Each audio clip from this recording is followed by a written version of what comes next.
Fala moçada, beleza? Bruno Formiga na área para a aula 4 da nossa Semana Matrix. Espero que você tenha chegado até aqui vendo 1, 2 e 3 bonitinho. Mas é o que eu sempre falo, pode ser que você tenha sido impactado por essa aula, ou por essa semana, ou por essa ideia só agora. E aí caiu aqui na aula de número 4. Beleza, não tem problema. Quer assistir essa aula? Assiste, mas depois volta para ver 1, 2 e 3 bonitinho, para você entender como a gente chegou até aqui e por que está sendo tudo construído dessa forma. É uma construção muito pensada para a gente ir etapa a etapa, degrau a degrau, como a gente faz com a turma do curso pago, por exemplo, né? As coisas são pensadas de uma maneira para você ir construindo, abrindo a sua mente, recebendo as ferramentas, treinando o seu olhar para saber como olhar, para onde olhar, por que olhar e saber o que está olhando, né? Sempre é muito importante a gente focar. O futebol são repetições, são padrões, são comportamentos coletivos e comportamentos individuais e que tem conceitos ali. Se você entender o que você está procurando, já é muita coisa e vai saltar no seu olho. Lembrando que a gente também tem vindo em desafios, né? Tem todo mundo aí tá acompanhando o curso, ou pelo menos espero que esteja acompanhando a Semana Matrix, com um time na cabeça. Então você já deve ter visto os jogos desse time que você escolheu, mais de um até, e tá cumprindo lá os desafios, que na verdade são tarefinhas. E hoje, na aula 4, a gente vai ter mais de um desafio. Por quê? Porque a nossa aula 4, a gente vai pegar todos esses conceitos que a gente tem trabalhado, todas essas ideias, essa abertura de mente, né? Você tá se expondo e se permitindo ver o jogo de outra forma. Como é que alguém que já vive disso, que é especialista nisso, que vê o jogo de uma maneira muito profunda, que já trabalhou em clube e que hoje é comentarista esportivo, como é que essa pessoa usa essas técnicas que você está começando a aprender? Óbvio que são demandas diferentes, mas o papo hoje é com Renato Rodrigues, comentarista dos canais ESPN,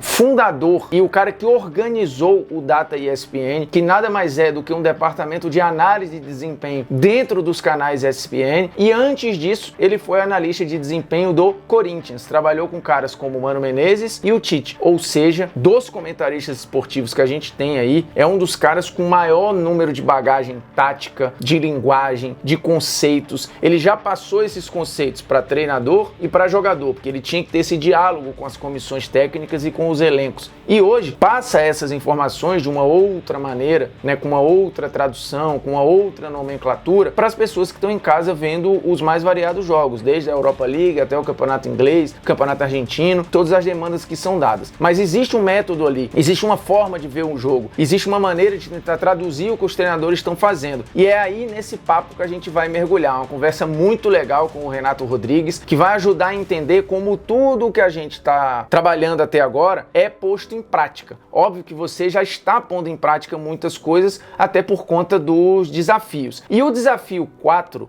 é o seguinte, lembrando, temos o desafio que eu vou passar, mas durante a aula 4 você vai ver que o Renatão passa um outro desafio, ou seja, é uma tarefa extra para vocês. E de novo, no curso pago, a gente também tem tarefinhas, a gente tem uma porrada de material de apoio, a gente tem e-book exclusivo, a gente tem outras entrevistas que complementam tudo que a gente está fazendo aqui. E lembrando, esta entrevista e aqueles aulões que a gente soltou gratuitamente antes da Semana Matrix, tudo aquilo também vai estar com um material extra para as pessoas que depois quiserem comprar o curso pago, que fica disponível durante um ano. Então assim, não tem prazo de validade curto, né? A pessoa, perdi a aula da semana passada, vai procurar, já era. Não, você vai ter um ano para destrinchar, para estudar de novo, e anotar, e tirar dúvida, e rever, porque você vai ver como é muito legal. Eu recebo feedback de aluno que assistiu o curso todo, aí depois volta para ver de novo, já depois de estar experimentando ver o jogo de outra maneira. O cara fala que as aulas entram de outra forma, né? Assim, as palavras parece que já passaram por um filtro, então assim, é uma outra experiência que também é muito legal para quem tá no curso pago. Mas seguinte, o desafio de número 4 é, você já tá acostumado, imagino eu, a assistir o time que você escolheu. E a esmagadora maioria da galera foi para time europeu, escolheu time europeu. E aí o seguinte, já que você tá acostumado, você já mais ou menos conhece a mecânica do time que você tá vendo. Agora, você vai ter que sair da zona de conforto. Você vai pegar todos os conceitos que você já identificou no seu time time e vai replicar no adversário do seu time. E aí você pode pegar uma partida, 2 partidas e tentar ver todos os comportamentos que você viu no seu time, no outro. E aí você vai ver que você vai sair de uma zona de conforto, porque você tá vendo um modelo de jogo específico, uma forma de jogar, e agora você vai ver como é que esse adversário responde primeiro, a forma como o seu time faz e como ele escolhe fazer quando tá com a bola. Então é um desafio de você pegar todos esses conceitos e entender, vem cá, agora eu vou replicar no adversário, que não é você que escolhe. Esse adversário, ele já não é tão conhecido para você, porque o seu adversário, ele às vezes é um time que não tá no plano ali, né? É um time muito forte, um time mais ou menos, um time muito fraco, é um time rico, um time médio, um time pequeno. Então, assim, vão ser escolas e modelos muito diferentes. Então, eu sugiro que você pegue 2 jogos do time que você escolheu e foque no adversário. Então,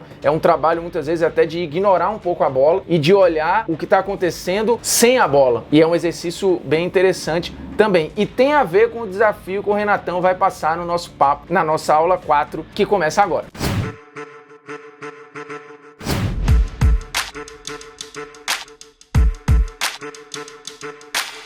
Fala, Renatão, beleza? Ó, antes de qualquer coisa, muito obrigado pela sua presença aqui. Eu sei que o tempo é precioso, que o horário é complicado, quem está de home office sofre, então para conseguir um tempo, uma janela aí, é de fato ouro. Então, antes de tudo, obrigado. Lhe perturbei a beça até conseguir isso aqui, mas é isso, assim, uma mão lava a outra. Um dia eu estou lhe devendo um favor a partir de agora. Não, nada que umas cervejas quando parar essa pandemia e quando a gente tiver tudo vacinado. É um prazer ser parceiro. E tamo aí, vamos meter bronca. Vamos nessa. Se qualquer coisa, se demorar a pandemia, eu mando umas no delivery, né? Que você pede ali e tal, e daqui Ai, a pouco, qualquer aí dia, chegam umas artesanais aí sim. na tua casa. Aí eu já Beleza? quero fazer mais então, hein? Então, Se você me fechou. pagar assim, beleza. Show. Cada live um engradado. Vamos lá. Ó, seguinte, a primeira pergunta, a gente até conversou isso antes de começar a botar para gravar, é: você lembra de você antes do filtro? E quando eu falo filtro, é porque os alunos, a gente vai sempre na brincadeira da Matrix, falando sobre atravessar uma verdade que está posta ali na nossa cara, mas que, putz, a gente sabe que é meio superficial, né? Tem coisa atrás, tem um jogo acontecendo ali e que muita gente não consegue ver e tal. É como se eu estivesse vendo um jogo de NFL, né? Tá rolando uma parada que eu não estou conseguindo identificar. Isso não quer dizer que ela não está ali. O problema é meu que não tem as ferramentas. Hoje, no futebol, por trabalhar com isso e tal, a gente meio que tem algumas ferramentas. Então, o jogo passa por vários filtros para nós. Você se lembra de você antes disso, assim, do Renato torcedor ou do Renato alienado, digamos assim? Cara, eu lembro e eu acho que eu era mais feliz, principalmente quando é meu time. Porque agora você consegue enxergar o que às vezes não tá dando certo, o time tá insistindo, mas é difícil mesmo, porque por mais que às vezes a gente fale, ó, hoje eu vou sentar, vou tomar uma e vou assistir o jogo aqui. Você começa a olhar para coisas que você não, que você já passa a estudar, já passa, ó, vou falar isso no programa, ó, vou levar isso aqui para um tipo de conteúdo. É muito difícil mesmo lembrar. Você até falou que para você era bem difícil. Para mim, talvez em estádio, assim, em estádio eu não me preocupava muito, eu ia simplesmente para ver o jogo, para cantar, sempre gostei de arquibancada. Talvez ali seja o momento mais puro, vai, do Renato assistindo futebol, porque realmente não queria nem saber se a linha de 4 estava certa, se não estava, também não tinha conteúdo para isso, mas eu acho que essa época talvez tenha que eu tenho vivido mais o futebol dessa parte alienada, que tem seu lado bom também, mas é aquilo, é ônus e bônus, eu acho que tudo te traz duas situações. Perfeito. E quando você fala de que bate o olho, que percebe um erro, qual é a primeira coisa? Primeiro, você tem um protocolo? Quando você vai ver um jogo, profissionalmente falando, você segue um protocolo? Não estou nem falando de preparação, tá? Assim, vou ver um jogo para trabalhar ou ver um jogo para estudar para o trabalho, que são coisas diferentes, né? Uma coisa é o jogo que eu estou fazendo, que você tem N preocupações ali de analisar, de passar a melhor mensagem, de traduzir para as pessoas o que você acha que é interessante, ali a gente está como um filtro. Uma coisa é o jogo que a gente assiste para se preparar para o jogo que a gente vai fazer. Pegando esse jogo que você vê como raio-x que você tem que fazer, primeiro, qual é o protocolo, se é que tem, se você segue um método, porque às vezes a gente tem um método nem para refletir meio sobre, né? Só mesmo quando, por exemplo, quando eu fui fazer o curso é que eu comecei a ver, putz, cara, tá aqui, eu tenho um hábito, mas eu nem me ligo dele. Qual é esse hábito e qual é a primeira coisa que bate no teu olho quando você para ver um jogo.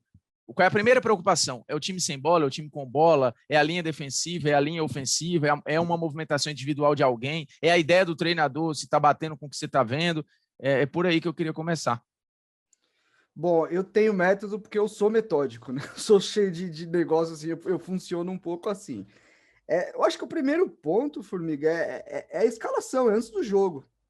Você tem que bater o olho na escalação, imaginar principalmente aonde cada jogador vai jogar, pelo conhecimento que você tem individualmente de cada um, e começar a tentar enxergar as posições e funções, né? Acho que mais importante do que a posição hoje é a questão da função.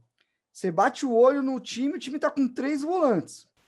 Aí você vai olhar, não, mas esses 2 volantes são caras, por exemplo, o Edenilson e o Patrick com o Kudê no Inter, por exemplo. Muita gente ficava, 3 volantes. Mas os caras jogavam na área do adversário. Então eles são volantes em posição, mas caras que jogavam quase como meia, como infiltrando, ou então volantes de construção e infiltração. Então acho que o primeiro ponto é olhar a escalação e ver as características dos atletas, como que elas se encaixam. O que cada um vai fazer dentro do jogo que você imagina. E aí é um parênteses, viu, Renatão? Só rapidinho, desculpa te interromper, porque isso é importante. A gente que faz muito jogo europeu, Liga Europa, Champions e tal, as próprias entidades cometem erros, às vezes, no campinho, e a gente até brinca, fala, no campinho, a UEFA está colocando esse time aqui com uma linha de 4. Cara, dá 5 minutos do jogo, você vê se eles fazem muito, hoje menos, mas com o Leipzig no início, tinha muito isso, assim, metia lá como se fosse 4 zagueiros, quando você vê, fala, irmão, claramente o campinho aqui é cômodo para os caras colocar cada um na sua posição, e a gente sabe que os produtores às vezes não são, tá na pressa, eu entendo, a gente que trabalha por trás das câmeras também sabe como é a logística, mas até eles cometem, você tem a chapa, a fotografia do time tá de um jeito, dá 5 minutos de bola rolando, você vê que o desenho é outro completamente diferente. E assim, e você deu um exemplo do Leipzig, é um time que trabalha com essa variação muito claro, né? É um time que às vezes você vai olhar para a função dos jogadores, você vai falar que nem o River faz muito isso, né? Tem um zagueiro que joga pela esquerda, que é canhoto, o Hector Rodrigues, que veio do Defensa e Justiça. Ele pode jogar, em momentos do jogo ele tá como um lateral, e em momentos do jogo ele tá como terceiro. E aí você tem que olhar exatamente as características dos atletas para ver onde cada um pode se encaixar. Aí se você não conhece um atleta, já é uma liçãozinha, vai atrás, vai olhar do que ele joga. Eu acho que o ideal é você ir para o jogo minimamente entendendo as peças que ali estão. E aí, a partir daí, para mim, a grande premissa da análise é tentar entender o que o treinador quer a partir do momento que ele coloca aqueles jogadores e aquela estratégia. A gente tem muita mania de que, eu quero fazer assim, eu acho que está errado. Não. Você tem que primeiramente tentar entrar na cabeça do treinador. Por que ele colocou esse cara mais aberto por aqui e fez assim assado? Faz sentido, talvez a estratégia dele seja essa. A partir daí, ao analisar o jogo, você vai falar se essa estratégia está dando certo ou não. Mais para frente, você pode sim emitir uma opinião sobre, ele errou, ele acertou. Porque é muito fácil a gente pegar uma escalação e falar lá, 3 volantes, 2 centroavantes, para que isso, não sei o que lá. E aí, conforme o jogo vai rolando, dentro de uma estratégia, dentro do que ele pensou para o jogo, as coisas acabam dando certo. E aí a gente fica aquela cara de tacho, né? Que muitas vezes a gente quer dar aquela queimada de largada, não, tá errado, 3 volantes. Por exemplo, os 3 volantes do Kudê é um jogo muito legal de ver, um time extremamente competitivo, e muita gente teve que ficar quieto. Então, acho que esse é o primeiro ponto. A partir daí, enxergar se realmente as posições e funções que você queria, que você imaginava, estão certas. Se não tiver, você ajusta essa organização na sua cabeça, fala, pensei que era isso aqui, mas é isso daqui. E aí você começa a olhar o time com bola, o time sem bola, por onde sai a bola, como é que é a segunda etapa de construção, por exemplo, depois que a bola sai dos zagueiros, por onde que ela passa. E aí você consegue ir entendendo, acho que analisar jogo, independente de qualquer coisa, é enxergar padrão.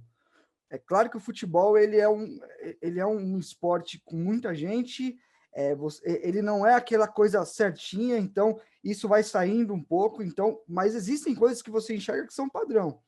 Tem coisas que realmente é ali do momento, é da decisão do jogador, mas você consegue enxergar alguns padrões dentro do que é treinado, dentro do que o treinador pediu. E aí você começa a enxergar isso, por onde que um está atacando espaço, por onde o outro está fazendo e tal. E aí você consegue, a partir de um momento, entender toda aquela mecânica de um time organizado, né? Porque tem time que só vai. Isso é uma parada, cara, que assim, a gente tem uns desafios durante a semana, e imagino que todo mundo que saia do curso depois do curso pago, que não é a semana gratuita, escolha um time, ou o seu, ou um europeu que você tenha simpatia, e passe a segui-lo e tentar ver com outros olhos. Às vezes até nem conseguindo perceber bem o adversário, porque isso é difícil também, né? No começo você se preocupa, eu vou ver, era uma parada que eu queria ver contigo também. Primeiro você começa a ver um time, depois você começa a ver o outro time, e depois você começa a ver como um e outro interage com o adversário. Porque uma coisa é eu ver, beleza, eu estou saindo, o time A está saindo por aqui. É a saída com 3, ou sempre com os laterais construindo, ou prioriza o volante, tipo, sei lá, o Barcelona olha muito para o Busquets lá. E aí você vê, o outro time, putz, faz uma marcação mais alta ou mais baixa, ok, já identifiquei. A, B. Mas como é que A e B conversam entre si, né? Como é que B está tentando matar o A e como é que o A está tentando matar o B? Isso é extremamente complexo. Mas, voltando ao que a gente está falando, eu já fiz jogo da Copa do Nordeste, da Série C, da Série D, cara, até Intermunicipal da Bahia eu já fiz. É muito difícil, às vezes, a gente forçar a procurar padrão onde não tem.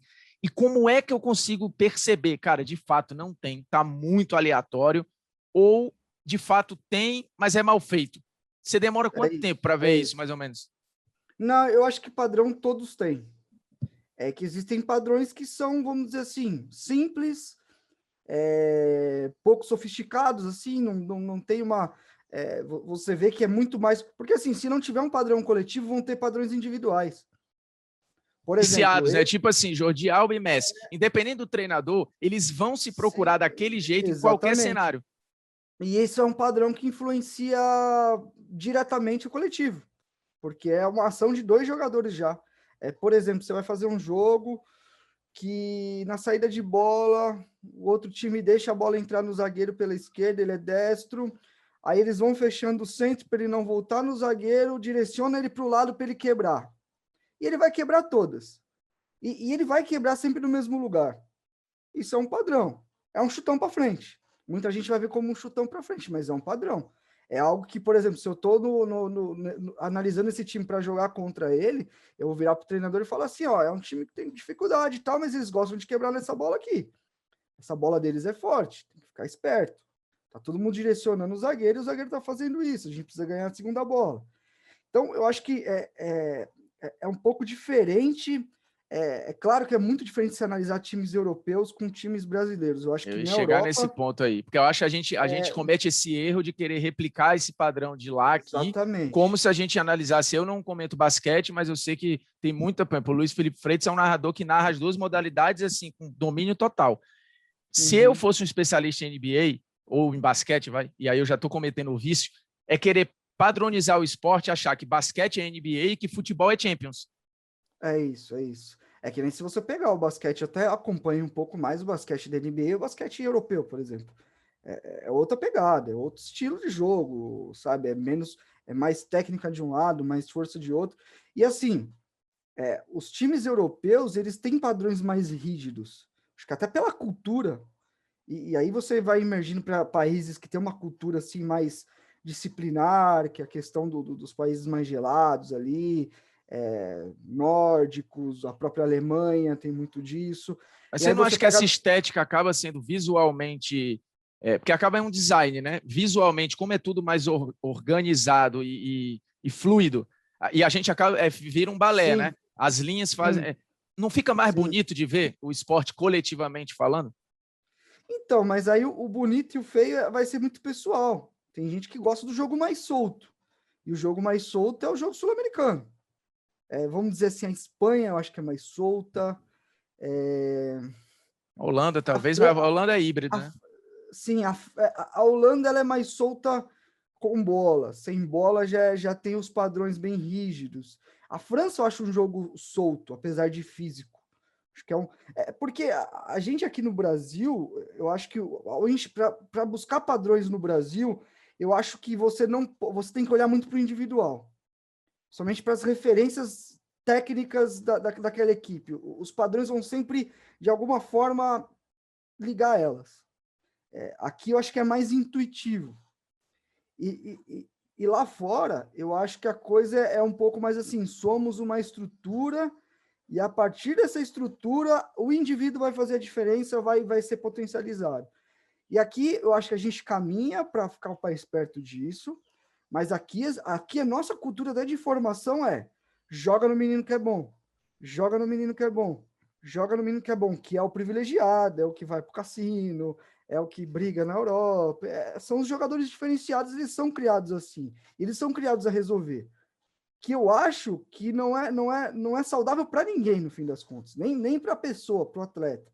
Porque aí a gente vê o Neymar, por exemplo, que às vezes ele faz bons jogos e os outros fizeram gols e ele não serve. Não, ele tem que ser... O Neymar tem que ser protagonista. É a frase que eu... É sério, me dá um negócio quando eu ouço isso. Então, eu acho que a estrutura de fora, ela é mais fácil, coletivamente mais fácil de detectar. Eu acho que o olhar para cá, para o Brasil, e a Argentina também, viu, cara? Ter feito bastante jogos do Campeonato Argentino, ainda é uma questão mais individual, mais em cima da referência técnica, de joga no cara, de deixa o cara resolver. A gente tem muito erro de achar que tudo é River, né? Que não é assim. O River é um ponto fora da curva, como talvez o Boca lá para a nossa geração tenha sido. Esses dias, inclusive, eu recebi essa pergunta: quem eu achava que era o time mais dominante, né? Se foi aquele Boca ou se é esse River. A minha impressão se é que é esse River do que aquele Boca que teve mudanças muito sensíveis, assim, inclusive com saída de Riquelme, depois volta do Riquelme e tal, mas o River me parece bem mais varrendo de uma forma muito mais padrão e mantendo uma espinha dorsal muito, muito, muito clara, né? Sim. O River tem muitos bons jogadores, mas eu acho que é um time menos pautado na individualidade. Perfeito. Aquele Boca era um time que buscava suas referências e eu acho que não tem problema nenhum nisso. Acho que são formas de jogar. A gente vai aprendendo isso com o tempo, né? Que não tem certo e errado, não tem bonito e feio, aí depende de cada um. Mas eu concordo contigo. Eu acho que esse River ele é mais linear e assim ele consegue ser competitivo mesmo formando, vendendo, indo buscar em mercados periféricos, não fazendo contratações bombásticas e com o mesmo treinador, né? Que é um cara que é muito capaz.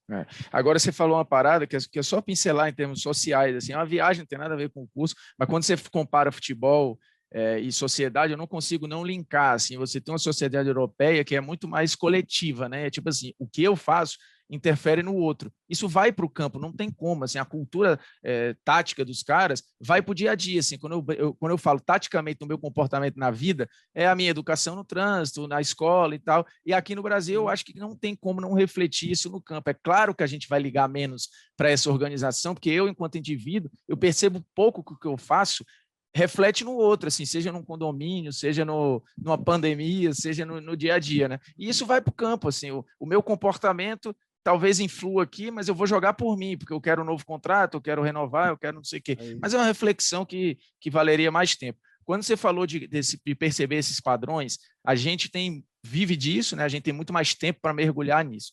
Para quem não tem tempo, quais seriam esses padrões básicos? Porque quando a gente conversa com as pessoas, a primeira conversa é 4-3-3, 3-5-2, é essa identificação. Beleza, fiz esse mapeamento. Muitas vezes o cara nem se toca que existe um mapeamento com bola, um mapeamento sem bola. Depois disso, quais são os padrões mais fáceis de perceber? Eu noto que o mais importante num jogo para eu falar para as pessoas é essa fotografia das linhas, depois do gostar ou não da bola, ou o que o time faz com a bola. Né? Perceba se esse time é mais afobado no sentido de vertical, né? Isso não quer dizer que seja ruim. Pegou, passe reto. Pegou, passe reto. Ou aquele estilo Barcelona clássico de pegou, vamos pensar nela juntos aqui até um espaço. E depois, como é que o time se defende? A marcação ela é lá em cima, os caras descem para o meio e deixam os zagueiros brincarem um pouquinho, ou desce a bunda lá atrás, tipo o Simeone clássico, e quando passa do meio campo, esgana os caras ali e sai em transição rápida, quase que num contra-ataque direto. Para você, quais são esses padrões, assim, para quem quer entender o jogo, isso não pode não ser percebido. Porque se eu não perceber isso, eu não percebo o jogo. Eu acho que o primeiro ponto que você tem que ter é essa fotografia da estrutura, né, do sistema tático. Lembrando que, assim, ele não é a análise, porque o sistema e cada vez mais ele tem sido híbrido. Acho que o mais importante é você entender dentro do sistema o que cada peça faz dentro desse sistema. É um 4-3-3, mas o meu lateral direito ele sobe numa altura e o lateral esquerdo joga por trás. Tá, é um 4-3-3 com os dois laterais atacando ao mesmo tempo. Tá bom, quem que fica na retaguarda? Como que esse time sai? Eu acho que é muito importante olhar isso hoje, porque no futebol atual é o identificador é assim, você vai construir um prédio, a saída de bola, ele é a fundação do prédio. Se a saída de bola não for uma saída limpa e qualificada, o prédio vai ficando você constrói ele em cima de uma estrutura que não é sólida. Então, a maneira como vai sair, essa questão da altura para marcar, o que esse time faz quando ele perde a bola? Ele é um time que sobe todo para marcar, ou ele é um time que alguns que estão na região da bola já pressionam, ou ele é o time que larga a bola e vai para trás da linha da bola? Isso é bem legal, porque isso para mim, muito mais do que a tática, o sistema tático, a plataforma, é importante você identificar o que aquele time faz toda hora. Que aqueles são os pilares do modelo de jogo. É um time que pressiona no pós-perda, é um time que trabalha muito na entrelinha, é um time que prefere trabalhar mais pelo lado, é um time que... Quantos jogadores pisam na área quando se chega no fundo? É um time que preenche bem a área. Sem a bola, esse time é um time que está bem organizado para proteger a própria área. Então, acho que todas essas questões são um time que perde pressão, são um time que joga um pouco mais atrás da linha da bola. Uma coisa muito importante é o como essa marcação tá justa. Porque, cara, para mim tá muito claro hoje. Times que marcam de longe é tragédia clara, assim. Eu começo o jogo e vejo o time marcando de longe, marcando com o olho, eu tenho certeza que se não mudar a postura, é gol na hora. E é rápido, é prático isso. E quando você fala marcar de longe, é não esganar o portador da bola. O portador da bola não sofre com ela. Bola. Ele tem espaço para tomar decisão. Isso em qualquer altura do campo. Qualquer altura do campo. E quanto mais perto do seu gol, pior, né? Porque hoje se trabalha muito a bola as linhas de defesa trabalham um pouco mais altas. E aí, quando você quer jogar com a linha de defesa mais alta, não necessariamente você tem que estar com a linha assim. O mais importante é o cara que está com a bola do outro time não ter espaço para lançar.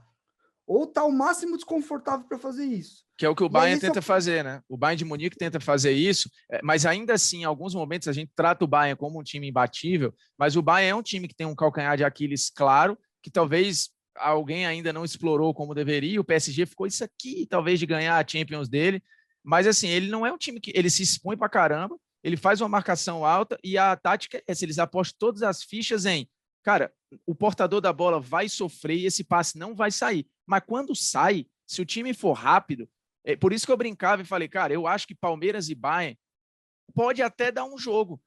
Podia dar, se o Palmeiras saísse rápido ali com o Rony às costas e tal, podia, talvez até mais do que Liverpool e Flamengo. Mas assim, infelizmente, o Palmeiras, isso nem chegou a acontecer. Eu não sei qual é a tua visão disso, mas é importante para não dar a impressão de que é um rolo compressor, é uma máquina, tá estrompando todo mundo. Mas, cara, você tá vendo que teve um jogo contra o Salzburg, que o Neuer bateu recorde de defesa. Você acha que é normal um time como o que tem o Neuer e é o Bayern de Munique, o cara fazer 16 defesas num jogo, 13 defesas, tem uma coisa errada aí, você não acha? Sim. Então, todo time tem, cara, algum ponto a ser explorado. Existem times muito bons que é difícil você achar. E assim, é o que você falou. A partir do momento que você quer jogar com a linha alta, que você quer jogar no campo do adversário, é um cobertor curto. É uma escolha. Isso te traz benefícios e coisas ruins, malefícios. Qual que é o trabalho do treinador aí? Diminuir cada vez mais o risco do que isso te traz de ruim. E como que você diminui? Pressionando muito bem a bola. Tá, não deu para pressionar, qual que é o plano B? Quando o jogador com a bola não está pressionado, a linha de defesa já tem que correr para trás no exato momento, já tem que sair antes que o atacante, ou sair junto com o atacante. Então, é um negócio muito coordenado. É uma questão que você precisa ter um plano A, um plano B e um plano C. O treinador trabalha muito assim, ó, vamos fazer isso. Tá, se isso aqui em algum momento escapar do controle, isso aqui é a nossa urgência, vamos fazer isso aqui. Tá, não deu certo, fecha o centro, dá o lado do campo para os caras, deixa eles avançarem. Então, por que as defesas hoje jogam sempre muito fechadinhas, assim? os zagueiros e laterais. Porque antes a bola entrar pelo lado aqui por fora do que ela entrar entre um zagueiro, entre outro, porque aí você está muito mais perto da região do gol do centro. Os linha de 5 tá na moda também, né? Exatamente. E assim, é meio lógico. Algum espaço você vai dar. Entre dar um espaço por dentro e por fora, você dá por fora. É muito mais difícil você acertar um chute por fora do campo do que da região central. Então, são escolhas. Você põe em algum lugar e tira de outro. E aí você cria coisa. A questão os bons times são os que resolvem muito bem os seus problemas dentro da sua estratégia. Tem muito treinador com ideia legal pra caramba e tal, e na execução sempre toma. Maravilhoso. Tipo, acho que o Fernando Diniz talvez seja um cara que entre muito nessa avaliação, né? A gente demoniza as ideias que não são o problema é a aplicação dessas ideias, né? Porque, enfim.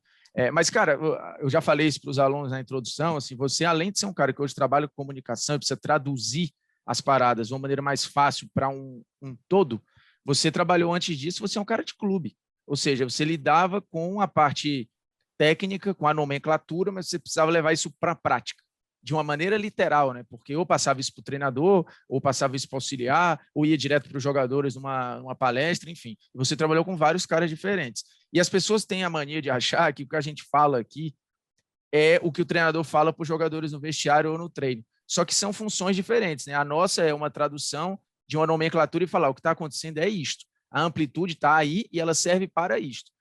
Você, que viveu nos dois mundos, e ainda vive de uma maneira ou de outra, porque usa as mesmas técnicas e tal, os mesmos softwares, como era no dia a dia, o tatiquês, o titês que a galera brinca. É óbvio que o Tite não usa aquela linguagem num vestiário, mas como explicar para o Jorge Henrique que ele tem que fazer a amplitude por isso, por isso, por isso? Como é que passa isso na linguagem do jogo, no treino? Então, cara, eu acho que no próprio clube, no próprio dia a dia, para mim foi uma adaptação muito grande, né? Sair do Corinthians, vir para uma TV, começar a falar com as pessoas. No começo foi bem difícil, porque eu queria falar tecnicamente e foi aprendendo que não era assim que eu atingiria as pessoas. Mas no próprio clube também você não pode complicar tanto, não, cara.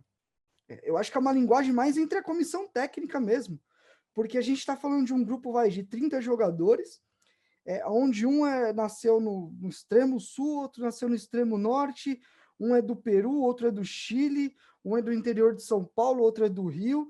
E assim, o futebol tem muito dialeto, né, cara?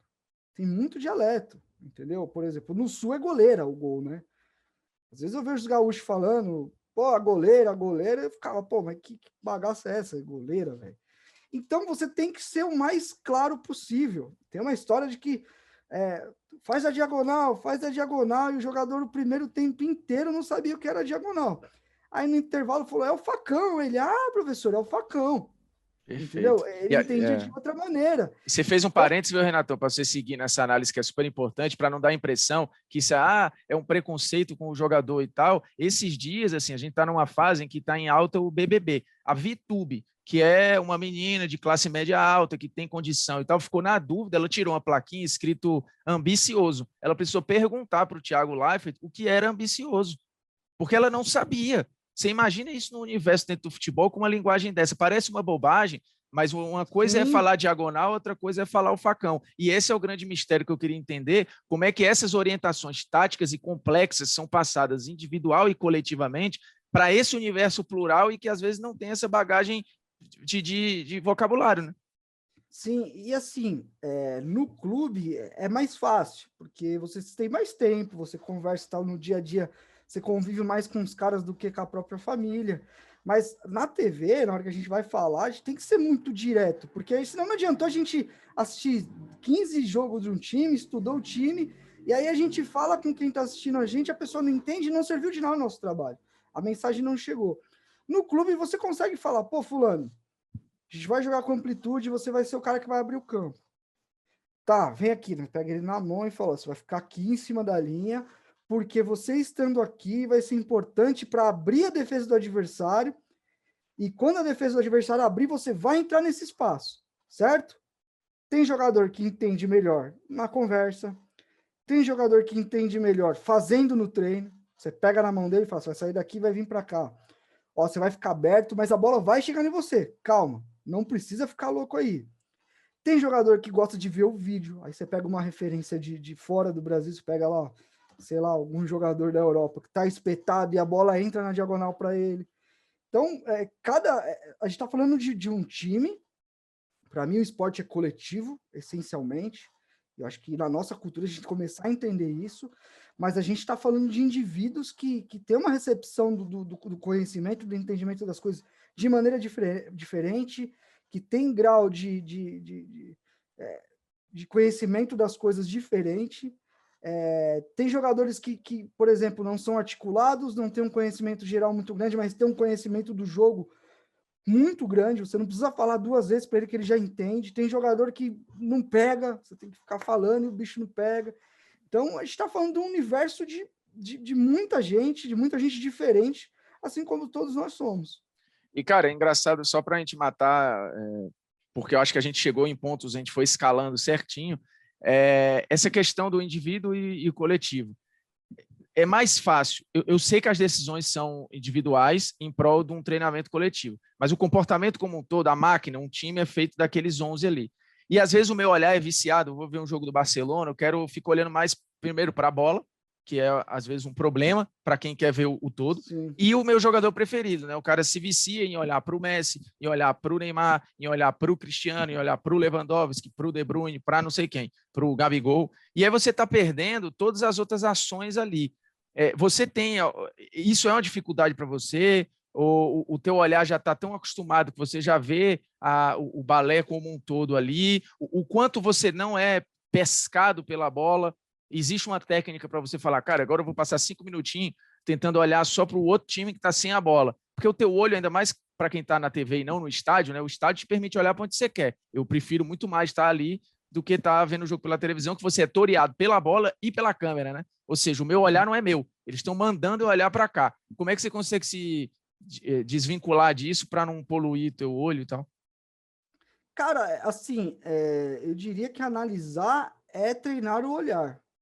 E quanto mais você tem o conhecimento teórico do que a amplitude, do que a profundidade, do que a primeira etapa de construção, a segunda, criação, finalização, quanto mais você vai mergulhando nesse universo teórico, mais você vai treinando o seu olho. E aí não tem segredo, você tem que assistir muito jogo e tentar começar a detectar as coisas que você aprendeu na teoria ali na prática. Então, eu acho que a partir de um certo momento, o seu olhar já começa, quanto mais você treina, mais coisas você consegue enxergar.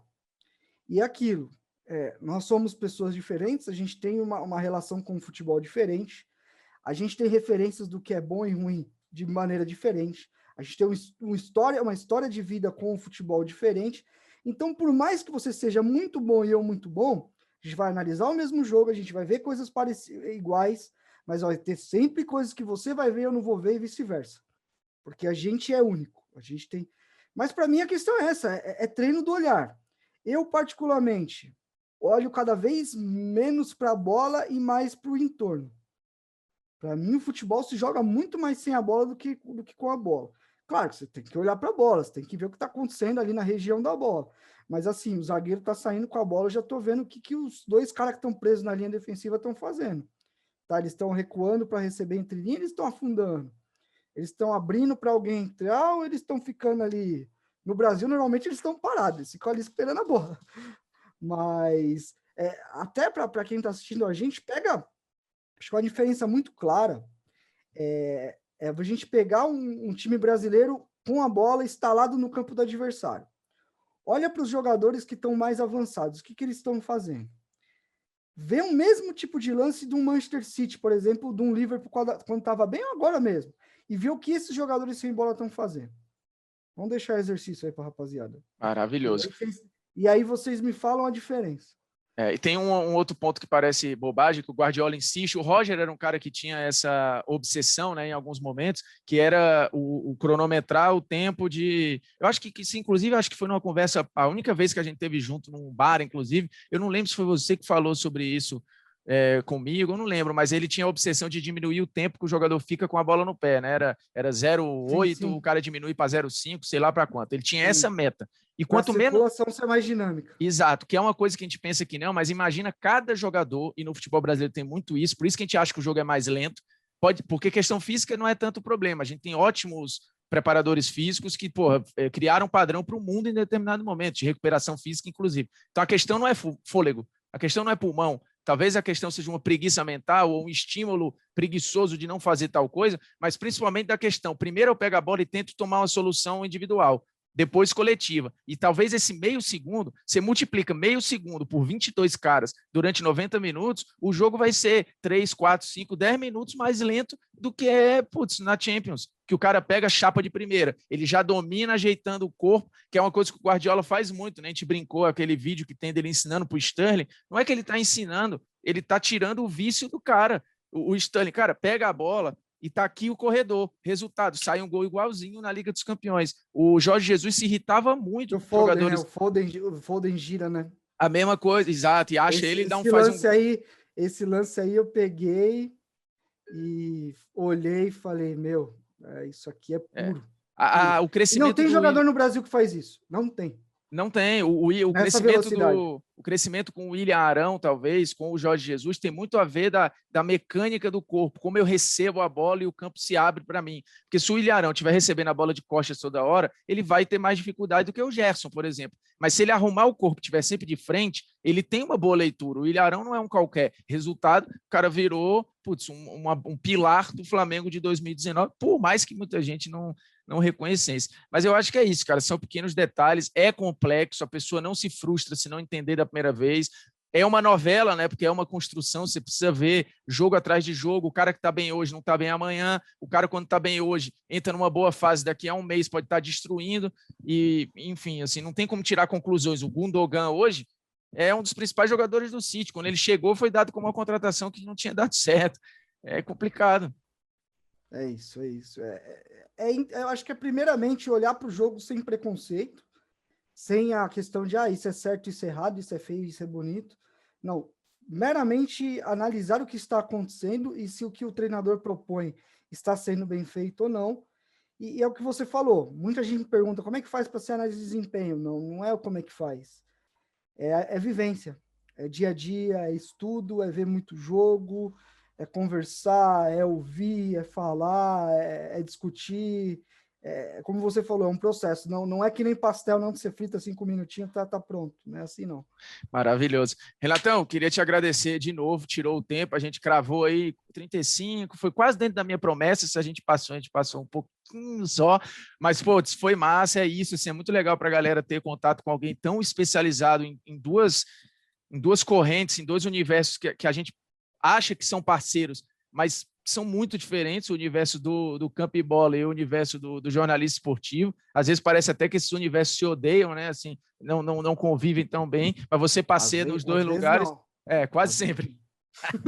Mas você passeia de uma maneira quase que perfeita. Eu já disse várias vezes que eu acho que poucos caras falam como você fala e conhecem o quanto você conhece. Acho que você e o Myron do Futuri são dois caras que têm uma bagagem bizarra, o entendimento de jogo e conseguem falar a linguagem das pessoas. Então, obrigado por esse tempo que você tirou para a gente e estou lhe devendo uma cerveja. Não é artesanal, que você não é desse, né? Não, eu sou desse, sim. É desse também? Eu tomo todas. Toma tudo. Então, beleza, a gente vai negociar isso aí direitinho. Daqui a pouco vai chegar um negócio, um Uber Eats na sua casa, viu? Um beijo. Valeu. Sim. É nóis. Valeu, Renatão. Galerinha, então é isso. Olha, a conversa poderia ter durado 1 hora, 2 horas, assim, muito tempo. Já mandei as cervejas artesanais para o Renato Rodrigues e espero que ele esteja desfrutando. Fica aqui de novo o meu muito obrigado. Espero que vocês tenham gostado da conversa. É um papo super fluido de um cara que fala muito fácil de futebol, apesar de ter um conhecimento técnico impressionante. O Renato Rodrigues hoje, para mim, tá num nível muito diferente, assim, ele, Rafael Oliveira, Pedrinho, Lembrando, o Rafael Oliveira e o Pedrinho são 2 dos entrevistados também no curso pago. Tem conversas com o Pedrinho e com o Rafael Oliveira, conversas também de 40, 50 minutos, papos que são muito legais, e você vai ver como caras que pensam igual acabam traçando uma linha que une o discurso dos 3, né? De novo, a entrevista com o Renato Rodrigues vai estar disponível no curso pago também, no Assista Futebol como um Profissional, e junto com a entrevista do Renato Rodrigues, tem os papos com o Pedrinho e com o Rafael Oliveira. Beleza? Espero que vocês tenham gostado. A quinta aula é um aulão ao vivo, é um grande resumo de tudo que a gente está vivendo aqui. Também é uma preparação para a galera dar o salto seguinte para aqueles que quiserem para o curso pago, e também é um grande plantão tira dúvidas, porque a gente vai ter a oportunidade de interagir. Então o aulão de número 5, o último da Semana Matrix, é ao vivo. Beleza? É nóis, tamo junto. Obrigado. Ó, quem não viu as aulas 1, 2 e 3, corra para ver por gentileza. É nóis, tamo junto. E ó, comentários aqui, porque os comentários de baixo das aulas também serão usados no ao vivo. Beleza? É nóis, tamo junto. Um abraço.